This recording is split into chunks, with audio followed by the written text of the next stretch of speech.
Hello guys, Papa's home, and guess what? Papa brought home the bacon. What's the bacon, you might ask? Spellbooks. We have a structure spellbook deck that came out in the shop. And we were like, you know what? We're going to buy 3 of them. Why not? I love spellbooks. I played them on fucking Duel Links like a loser. I'm kidding. The people who play Duel Links aren't losers. I guess. But, I mean, I played on Duel Links for a bit. Well, the thing is, the structure deck, we're going to do a kind of a mini review on it. We built a deck that took us a while to make. We went through like 5 different iterations of it. We tried Alistar, we tried Dogmatica, we tried Shadal, we tried a lot of different stuff. And the best version of the deck I've noticed was actually Dark Magician, which is kind of hilarious. And just the cards just kind of work together. We're just going to go over our mini combo, and then we'll get into the games, because I'll rather do a longer explanation of everything at the end of the video, where we go over pretty much what happened. So, yes, we have the ultra rares that we get from the structure deck that we're using in this deck is the 3 Spellbook Magician of Prophecies, 3 Spellbook of Secrets, and we are also using 1 Hierophant of Prophecy and 1 Crowley. Quite a bit of ultra rares we're using from the stuff. We're using 8, which is a lot, right? That's a lot of ultra rare dust. That all being said, our combo is simple. We get a secret village on the field, on the battlefield, right? Then we activate Spellbook of Judgment. Insane card. Best card, one of the best cards in our deck. During the end phase, this card is activated. Add Spellbook spell cards from your deck except Spellbook of Judgment, up to the number of spell cards activated after this card's resolution. So if you activate 3 cards after the Spellbook of Judgment, guess what? You get to get 3 Spellbook cards at the end of the turn. Then you can special summon a monster level from the deck, 1 spell caster monster type, whose level is less than or equal to the number of cards added to your hand by this effect. So, if we add 3 or 4, we'll be able to add Jogan, or summon Jogan.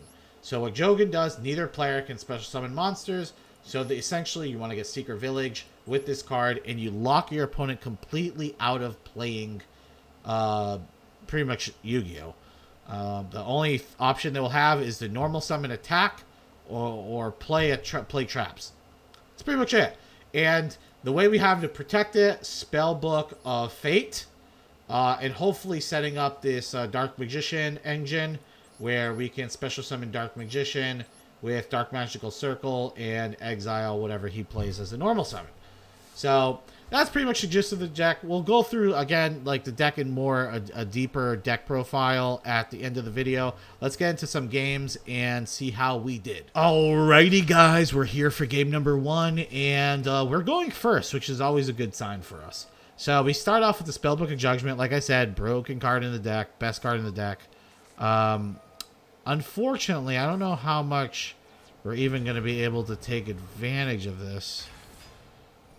Soul Servant is going... Oh, never mind. We're going to be able to... Oh, I remember what happened this game. Alright.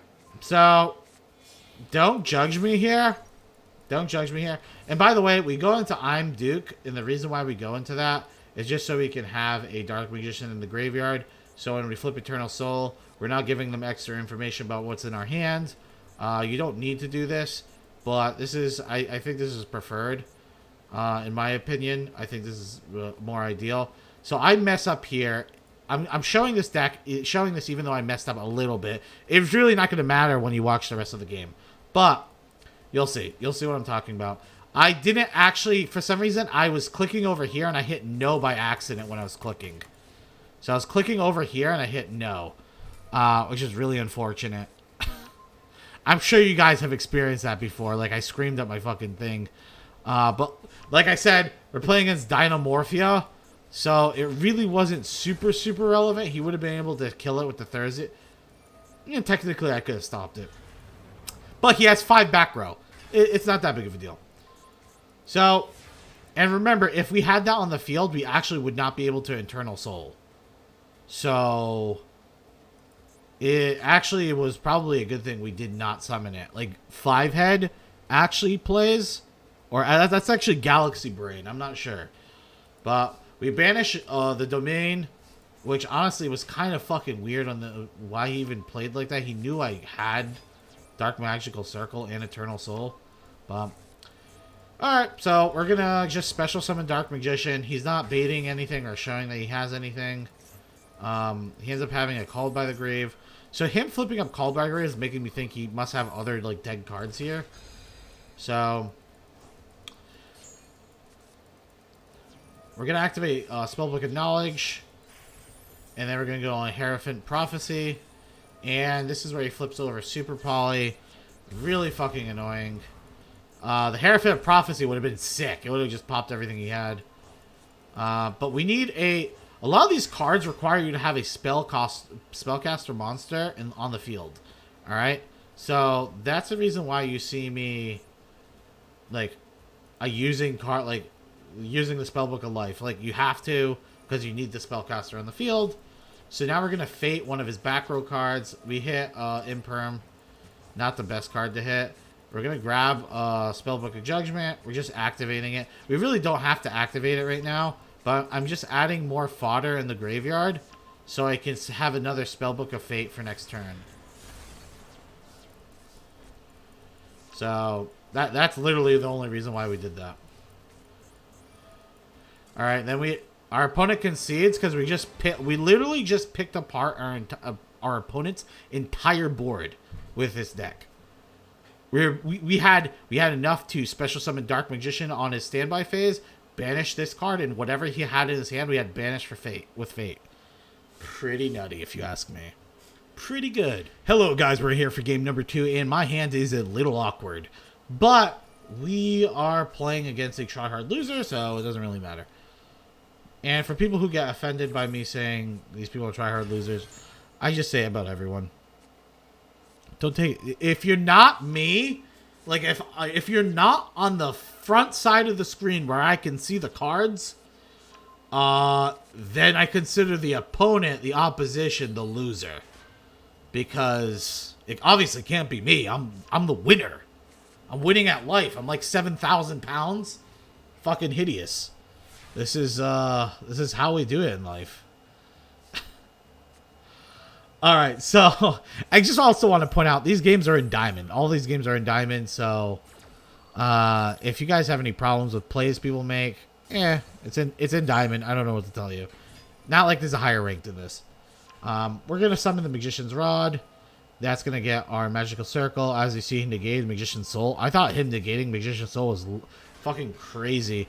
I was also super greedy. I don't know if you've seen. I sent Dark Magician Girls because I was setting up a Magician's the Soul Shifter, whatever, the thing that lets you draw, because I wanted to draw 2 cards. Sometimes greed will be the death of you.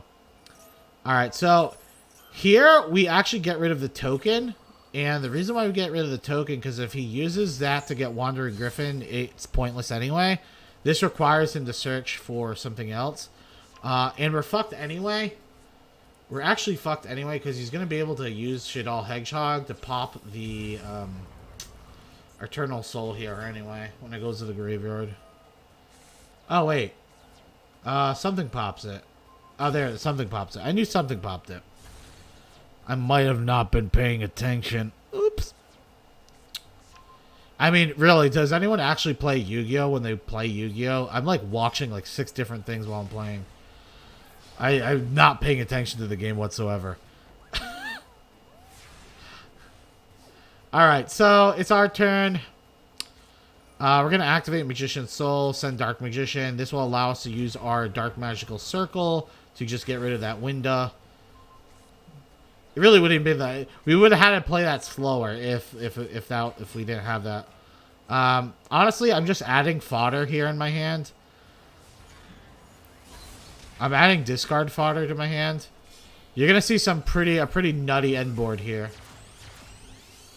So we're gonna go into Dark, the Dark Charmer, a new card, one of the new cards that came out.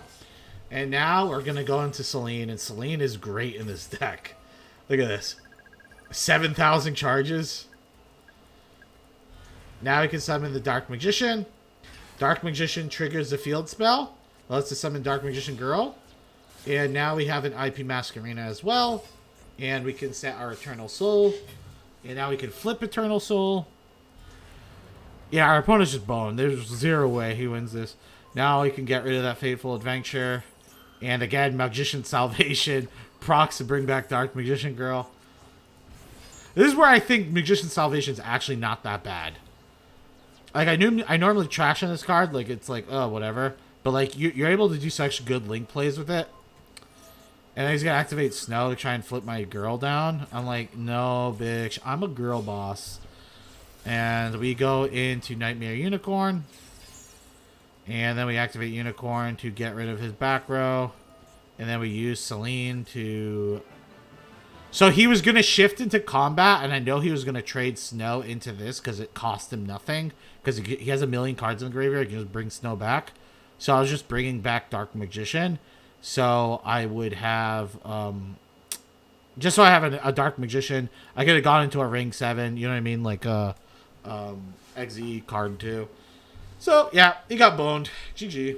Alrighty, guys, we are here for game number 3, and our hand is actually ass. It looks like it's good, but it's deceptively bad, because we have like 3 cards that are dead if we don't draw a single monster. Our opponent just sat 4. They're on Dynamorphia. You see they have Ferret Flames. Only Dynamorphia is like the main deck that plays it. So we ended up finding the Spellbook of Prophecy, which was pretty sweet, but it gets negated immediately. So yeah, we're just thinning out the deck, getting this Eternal Soul. Our opponent's gonna activate Domain. Yeah, I mean our hand is pretty fucking atrocious right now. It would be considerably a lot better if I just want to point this out too. It'd be a lot better too if our opponent did not get our Spellbook, because we could have popped off really if you actually were able to play this. But it is what it is. And when Diamond Warfare goes into Stealth Bergia and they're at this life like 1625, most of the time, I'm gonna say like 99% of the time, like they have like either like Solemn Judgment or they have Strikes set face down, right? That's usually what it tells me. So I was a little apprehensive once I seen that. I was like, oh, okay, this is probably an auto loss. So they're gonna activate Pot of Duality. Probably getting that. Okay, we're getting the alert. Okay, you'd think you would get the Gozen match, because my cards are kind of like all over the place. I have some waters, some lights, but maybe. Activate Magician's Rod. He's going to activate Alert, which, very good sign for me, by the way. Very good sign for me. Because this means I can get Soul Servant.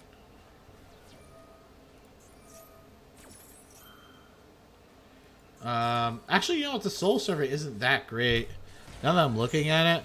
I didn't really have a better option, though, right?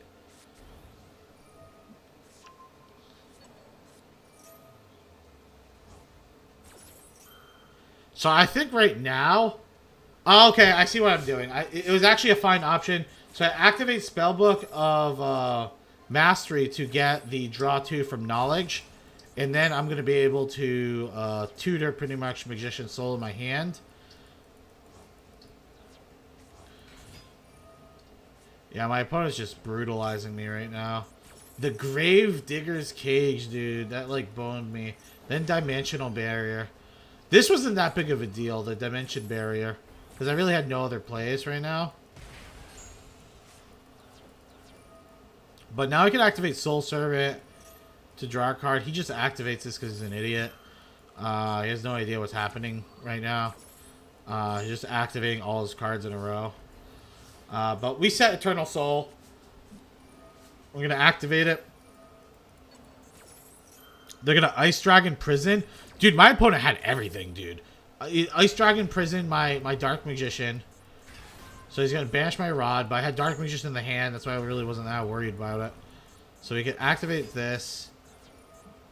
We popped the last back row, which was a Domain. I thought it was kind of confusing why he didn't activate that. That was a little odd. But now he's going to go into Utopia Prime. And my worst fears are coming to light because now he can go into Zeus. And honestly, I actually think this was a bad Zeus. I think this was a bad Zeus. I think you wait at least for the activation and see if I mess up on my turn. But it is what it is. So I summoned Magician's Rod. I'm pretty fucked. Like, the Magician's Rod draw was definitely not the play. I needed to draw like a spell. We'll talk about it right after this match. But you're gonna see he's gonna board wipe me, and I have no plays. I'm just dead. So I had like literally like half my deck was a good draw, and I just draw a card I just don't need. If I drew any of my Spellbook like tutoring cards, it was a free win because I could have just played Spellbook of Prophecy, or any of the search cards, get Spellbook of Fate, activate Spellbook of Fate, get rid of Zeus, then special summon Souls, and then use Souls' ability to actually, yeah, I would be able to special summon Souls because I had Dark Magician Girl in the deck still, and then I could have just attacked them for lethal. Kind of unlucky on my part, but I thought it was a good game still. All right, we're here for game number 4, and my opponent is it's got a weird name. I can't read it. So we activate the Spellbook of Judgment. We activate Dark Magical Circle. We're going to be able to pop off here pretty much. We got Magician's Rod. Got our Magician's Salvation. Activate that. Boom, bada bing, bada boom. Then we activate Secret Village of the Spellcaster. And now we're going to be able to add three cards in hand. And we summon our Jogan. So our opponent's kind of screwed. Oh, never mind. Well, they were screwed. I thought they were at least. And then he summons Eldritch, and now I cry. We have an insane follow-up, though, right? Let's talk about that. If I was not playing Spellbooks, right? Like, think about this. If I was not playing Spellbooks, I'd probably have 3 less cards in my hand right now. Got a lot of value out of doing this. Because remember, he had to waste resources to kill Jogan. Because if he didn't kill Jogan, he's locked out of the game. So think about that, too. Like, he had to waste his resources to kill this card. Now he's going to be setting. We got Conquistador. But we're not too afraid because we banished already 1 Eldritch. Like, we just have to banish how many more? 3? So we end up going into Crowley. We went into Crowley to put Dark Magician in the graveyard. But this also lets us get another Fate. And our opponent just conceded. Because, let's be honest, we had double Fate in hand. We would have been able to Fate him this turn. Exile. Remember, all these are banishes. Banish 1 card. We could have banished Conquistador before Conquistador hits the field so he doesn't get a pop. And then we could have used our Eldritch, this, to banish the Eldritch that he tries to summon. Like, he was boned. And I think our opponent's seen that. Like I said, he's not an idiot, so let's go to the next one. All right, we have a pretty nutty hand again. Like, I wouldn't even say nutty, but we have Secret Village, which is always a nutty hand, right? We call by the grave, the Ash. We didn't really need to call by the grave it, but I think it was still good. I'd rather start setting up I'd rather start trying to set up for some Dark Magician plays. So we'll activate Dark Magical Circle, which we end up adding Salvation. Salvation adds our card, and we're most of the way there. We play Secret Village, and we pass. So this game, I'm going to have another game after this, don't worry. This game I just wanted to show you because I thought it was fucking hilarious. And, so we just summon another Magician's Rod. Add the secrets. Then Souls is going to special summon. He activates Maxi. It's not a big deal. So I thought this game was hilarious because I looked at their deck afterwards and they're playing Sky Striker. And man, there's just some decks that are just instant losses versus Secret Village. Like, you just play Secret Village, you'll win games. But yeah, I just wanted to show that game because I thought it was funny.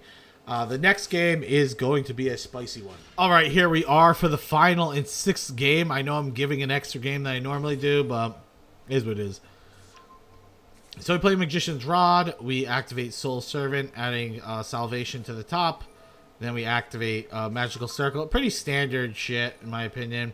Thin out the deck. Hold the Eternal Soul in hand. And we just pass. Our hand's pretty ass, to be honest. I mean, other than... We have the Dark Magician, which is good. But we're playing against the Mirror.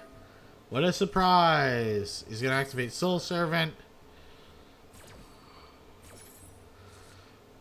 So he's going for the secrets of the dark magic. So this tells me he already has Eternal Soul or whatever in his hand.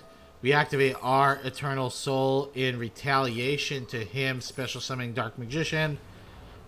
We do this so he doesn't get any draw from the fusion. We don't want the fusion to get be able to get any draws off his ability. So we banish that. And then he goes for the Branded Fusion. So he's playing the cucked version of our deck, which is pretty much playing a worse Despia deck. We're pretty much playing against a bad Despia deck, because you're putting a tier 1 deck with, or if you want to, yeah, I would say it's tier 1. If you're putting a tier 1 deck with a deck that is not tier 1, and then he misplays by trying to banish Dark Magician, can't banish it, it's unaffected. But it's not really going to matter because he's going to have the advantage. He has a Dark Magician in the graveyard, and he will have first turn at popping my Eternal Soul, which is really annoying. It's really unfortunate. My opponent had everything this game. I just want to point this out. Like, and I know I say this a lot, my opponent had everything, but you see these matches. My opponents usually just have, even if it's like a one of in the deck, they'll have it. So right now I'm like, okay, I can just Magician Soul, cross out Designator. It's a one of in his deck. It's a one of. Cross out Designator. You want to know the one ofs I draw? I draw a Spellbook of Eternity. I kind of can't even fucking use. So we're looking for something. We got Magician's Rod, not bad. We grab Secrets because we really don't have no other cards to grab. We play 2 Called by the Graves. We activate this stand. Dude, he top decks Called by the Grave. Top decks it. You're telling me that ain't luck? Come on. Come on. It's like actually just crazy. It's crazy how lucky. I was actually surprised this man didn't have a Dark Magician in his hand too while I banished the Dark Magician in the graveyard. But he activates the Branded Fusion, and in my head I'm like, oh, I'm probably fucked. Like it's pretty low chance. And then he goes into Dark Magician, and it's going to trigger the Dark Magical, and now I can pop my second Eternal Soul. And I'm pretty close to done. I just quit. Because even though I was going to die right there anyway. Because his thing would have brought back Dark Magician Girl. Duh. Yeah, so that was me playing against Branded. And I actually think we would have won that game if we didn't get boned on RNG. Like, if we didn't get super unlucky, I actually think we would have won that game. Which is kind of sad to begin with. Let's go to the recap. Hello there, Sassenach. I am the Lord of the Land. And you have come on to my video. Please subscribe so I can feed my barns, my bairns. I'm trying to speak like the guy from Outlander, and it's not going well. Well, please subscribe. It's much appreciated. Join the Discord too. Thank you. Hello, everybody. Let's go over the recap, and we got a lot to go over. So the first thing we're going to go over are the Spellbook cards. How did they perform? They performed pretty well. I would say they performed pretty darn well, but I will say sometimes there's like a brick factor with them. So the brick factor is, let's say I draw Spellbook of the Master and then Spellbook of Eternity in my opening hand and no other Spellbook. Like, it's pretty bad brick, right? Or even if I draw I draw like Double Fate in opening hand. It's kind of a bad brick. That being said, I think that it's okay. To have this little amount of bricks. I mean, another brick you can argue is Dark Magician, but Dark Magician is not even that bad of a brick because you need it in your you need a Dark Magician anyway if you're gonna combo off with this. So it is what it is. It has some brick factor to it. It's Dark Magician, whatever.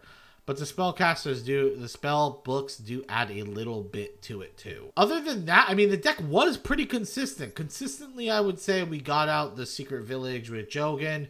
And if we did not get that out, we had at least like a good, like if we opened up Spellbook of Secrets or Magician of Prophecy, and it obviously didn't get negated, we could combo off and go pretty crazy with Spellbook of Judgment. This card, like, is crazy. I really wish this card was at 3. But I feel like everything... I don't even think it would be that bad. Like, if this was at 3, even though I think the card's nuts, like, would it be that toxic? I don't think so. But I could be wrong. I mean, the card is like a net, like... It could very well be like a net 4. Like a bonus 4. Which is pretty nuts. But I don't think it would be like... I don't even think people would play 3 of this. I think if anything, they'd probably play like 2. I don't know.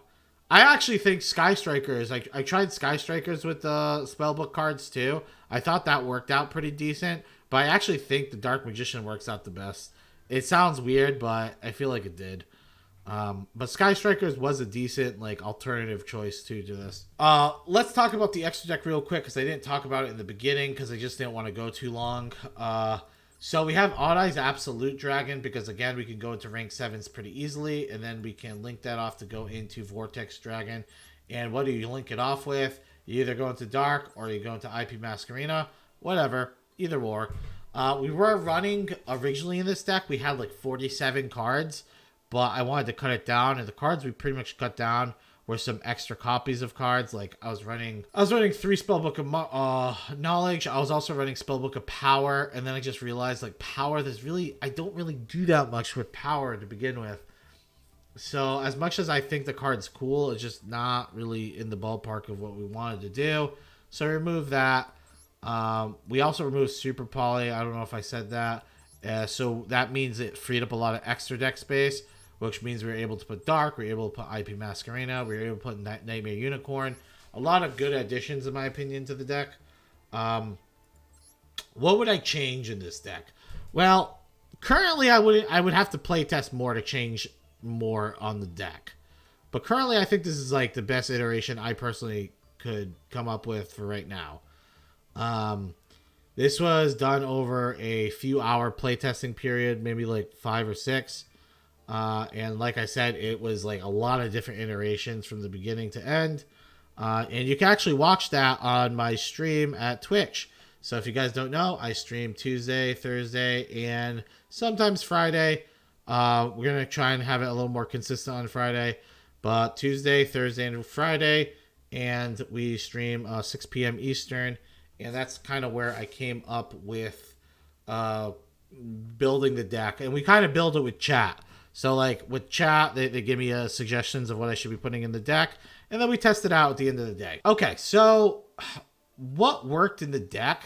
I mean, other than the Spellbook cards. I mean, the Dark Magician power package was fine. The Banish effect, I really like, obviously, with the circle. Secret Village was nuts. I mean, if I was going to make a change, maybe bump that up to 2. But when you can't really reliably protect your cards and you have Secret Village, it's almost like a detriment at some point. You know what I mean? So, I don't know. I liked it, though. I think it worked pretty well. I think at 1 is a good fine. 1 or 2 is, like, fine. But I wouldn't go overboard and put 3 cards in the deck. Just because you're not always going to have a spellcaster in your opening hand either. We don't run, I think, enough to guarantee that. You know what I mean?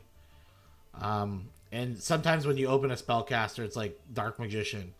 Like, how are you summoning it without the other cards, you know? Alright, so let's go over the statistics of the deck. So, the deck performed, adequate for... Remember, this isn't Diamond, so you're playing against the try-hard, sweaty nerds, alright? So, in Diamond, it performed at, like, it was like a 55 or 60% run rate. It was pretty, like, even. I think I had, like, I'm not even going to bother guessing, but It was pretty even. It was like a 55 to 60% win rate. But again, we were playing against top decks in the meta. We played against a ton of Despia, a ton of Numeron, ton of Sword Soul. We played against pretty much everything. Going second, this deck doesn't feel as good, but it doesn't feel impossible, if that makes sense. Going first definitely feels much better than going second because you're able to set up your stuff. So you definitely want to go first with the deck. The last thing I would say is on a tier list. All right, so let's do the 1 to 10 first. Out of a 1 to 10, what is this? I think it's a 7. I don't think it's horrible, but I don't think it's, like, good either. I don't think it's that good. And when I say that good, I just don't think the archetypes are that good. Like, either of the archetypes. It's like, it's all right. That's kind of what I would put it at. If I had to put this on a tier list, like, oh, this is a tier 3 deck, tier 2 deck, I would say if I put Dark Magician, I don't remember where I put Dark Magician when I originally spoke about it, but it's probably Dark Magician's in a rogue / meme tier deck. I mean, you can even argue like 3.5. Let's say if there's tier 3, it's like a tier 3.5 maybe. This deck is better than, I think, regular Dark Magician. So, there's that. It's worse than the branded Dark Magician, though. Because branded Dark Magician just has more tools. I mean, like I said, I think I could have beat the branded Dark Magician. I just kind of got cucked. But, yeah, it is what it is. If you guys have any questions about the deck, leave a comment down below. Let me know what you guys want to see next. And, goodbye.